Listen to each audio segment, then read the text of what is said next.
Welcome to Wayne's Old Time Radio Page channel. I'm Wayne, your host. These programs are brought to you by support of our listeners. You can give your support at Patreon or PayPal, either one. There's clickable links in the description below. Thanks for your support and enjoy the shows. From Hollywood, it's time now for Johnny Dollar. Lieutenant Lefebvre, New Orleans Police, Johnny. How's that when you call? Lieutenant, I think I've got a new lead on the whereabouts of Tom Chase.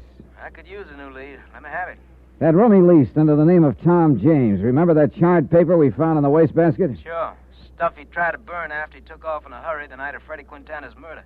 We could make out two numbers written on one scrap of paper. 12 and 23. Haven't been able to figure out what they mean, though. Neither had I, until I happened to look at the harbor news in the newspaper. Yeah. You think those numbers could refer to a ship sailing? Pier 23 at 12 o'clock, maybe? Could be, Johnny. Sure could be. I'll go to work on it. Maybe I'll have something by the time you get here. Lieutenant, I'll be there in 10 minutes.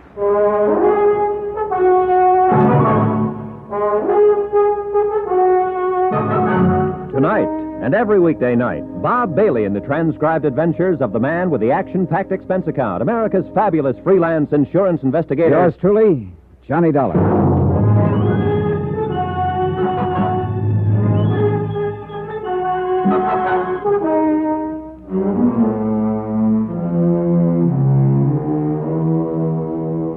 From Special Investigator Johnny Dollar, location New Orleans, to the Home Office Universal Adjustment Bureau, Hartford, Connecticut. Assignment, the Phantom Chase matter. Expense account continued. Item 16, $1.50, cab from my hotel to police headquarters in the office of Detective Lieutenant Lefebvre.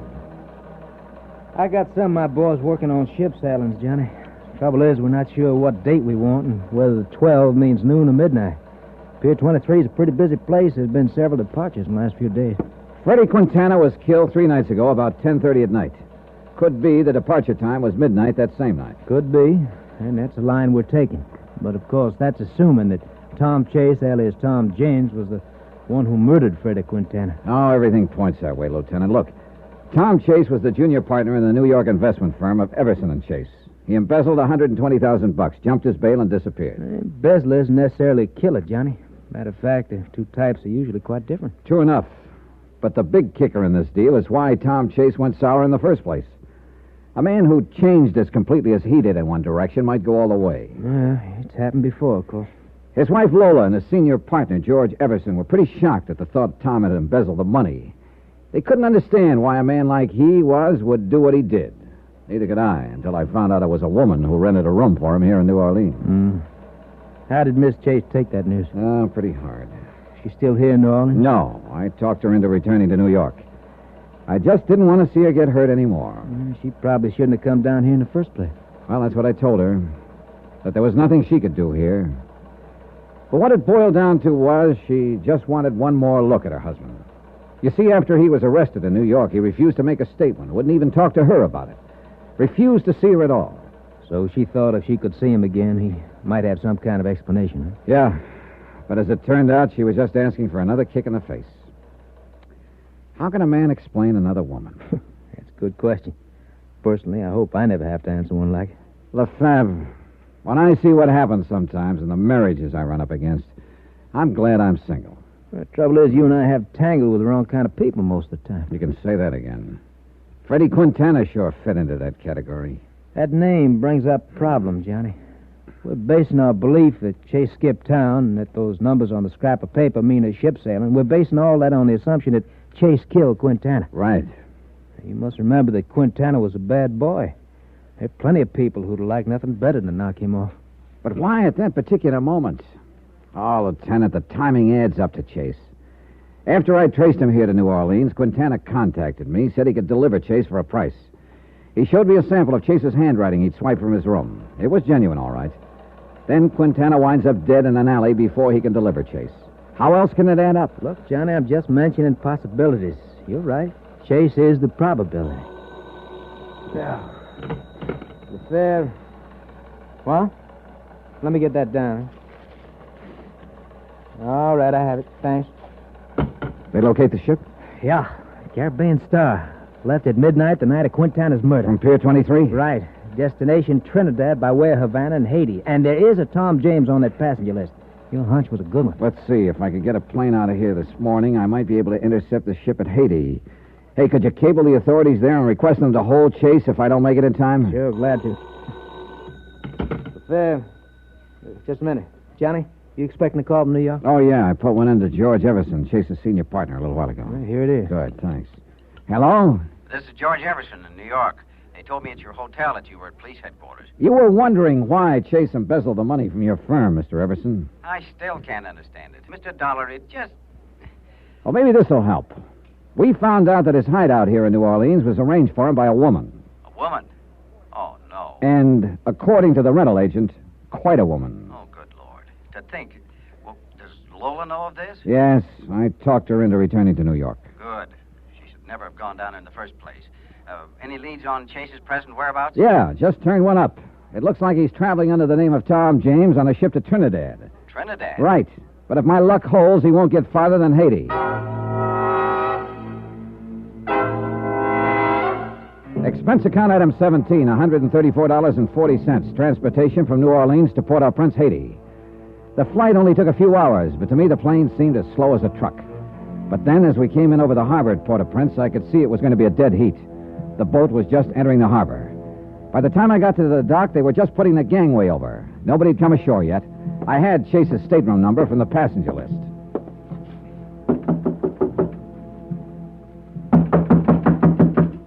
Okay.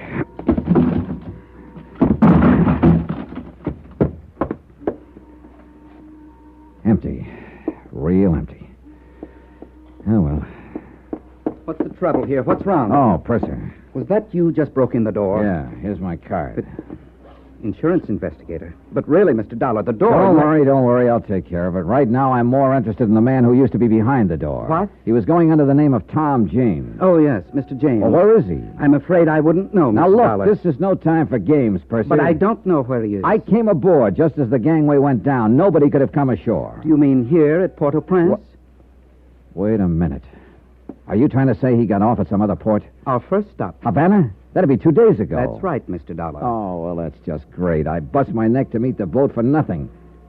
Look, so he got off in Havana. You have any idea where he was heading? None whatsoever. Well, that just about does it. He did ask me where the airline's office in Havana was. Airline's office. Thanks. Expense account item 18, $8.40. Long distance call to the Havana Police Department. They put me through to a Lieutenant Escobar. Si, Senor Dollar? Hey, look, Lieutenant Escobar, I'm an insurance investigator from the United States. The United States? But the operator said you are in Haiti. Well, yeah, that's right. You see, well, let that go for a moment. I'm after a fugitive, an embezzler named Tom Chase, also known as Tom James. Chase? James? Yes, I wonder if you'd check the airlines at Havana and see where he bought a ticket to, then call me collect. I thought he was going to Trinidad, so I came as far as Haiti, where I found out here he got off in Havana. Trinidad? Haiti? Havana? Senor, if you will permit me, you sound a little confused. If I do, senor, it's because I am. There was nothing I could do after that except sit in Port-au-Prince and twiddle my thumbs. I wasn't at all sure I'd be hearing from Lieutenant Escobar again, or if I did, whether he'd have a lead for me. But 2 hours later, he called back, and he did. About your friend, Senor James, or Senor Chase, I'm not sure which. Let's not start that routine again, Lieutenant. James will do. You see, 2 days ago, the Senor James bought a plane ticket here in Havana. Where to? Barbados. Barbados? See, the British West Indies. Yeah, I know where it is. Oh, brother, he really gets around. Now, let me see if I have this thing straight, Senor. You thought he was going to Trinidad, so you went to Haiti. Well... But instead he came to Havana, so he went to Barbados. Well, you see... No, Senor, I am sorry, but it still does not make sense. Don't worry about it, Lieutenant Escobar. It does to me. Just accept my thanks for the lead. Someday I'll sit down and write you a letter about it. Item 19, $143. Transportation and incidentals from Haiti to Barbados. From the air, it looked like a beautiful spot. Pastel-colored houses with pink roofs, clean, sandy beaches, gentle waves. Yeah, I could see Chase's point in coming here. A good place to get away from it all, particularly with $120,000 to keep you company. And more particularly when what you're trying to get away from is a couple of assorted charges, like embezzlement and murder. But if I thought that finding Tom Chase, alias Tom James, would be a cinch once I got to Barbados, I was sadly mistaken. It was a bigger island than I'd realized, about 170 square miles. And Bridgetown was quite a fair-sized city. I checked into the hotel, then made the rounds of all the others, inquiring about Chase. But I got nowhere.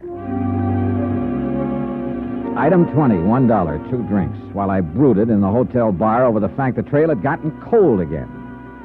But by the time I'd got that through my head, I saw the prettiest sight I'd encountered all day. A girl. And unless I was very much mistaken, she was heading for my table. You're Johnny Dollar? Sure am. I'd like to talk to you. Sit down. Thank you. Cigarette? Please.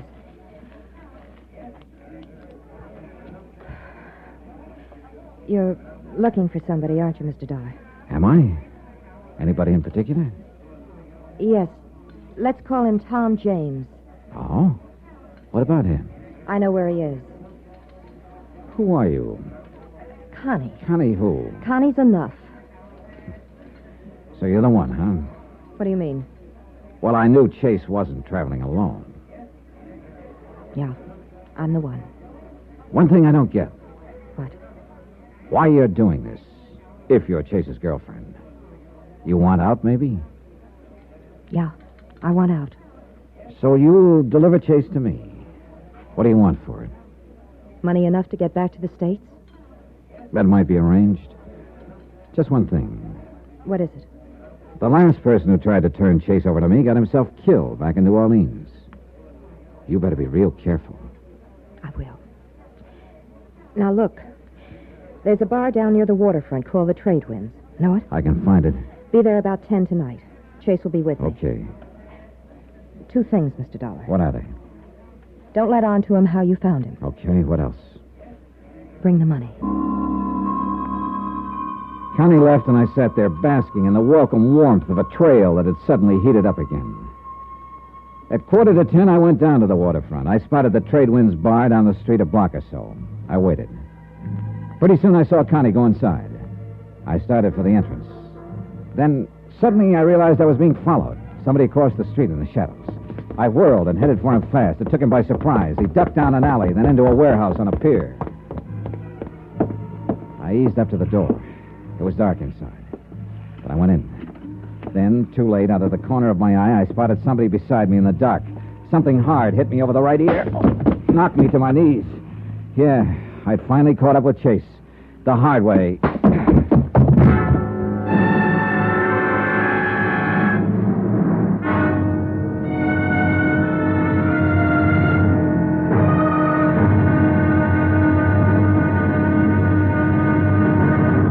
Now, here's our star to tell you about the next exciting episode of this story. Next, a small fishing boat, a deserted island, and a man waiting there for me. A man with a gun. Join us, won't you? Yours truly, Johnny Dollar.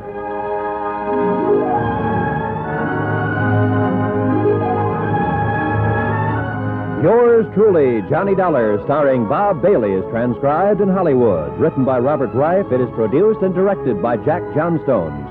Heard in our cast were Virginia Gregg, Michael Ann Barrett, Lawrence Dobkin, Forrest Lewis, Peter Leeds, Barney Phillips, Tony Barrett, and Victor Perrin. Musical supervision by Amerigo Marino. Be sure to join us on Monday night for another exciting episode of this story on Yours truly, Johnny Dollar. Roy Rowan speaking.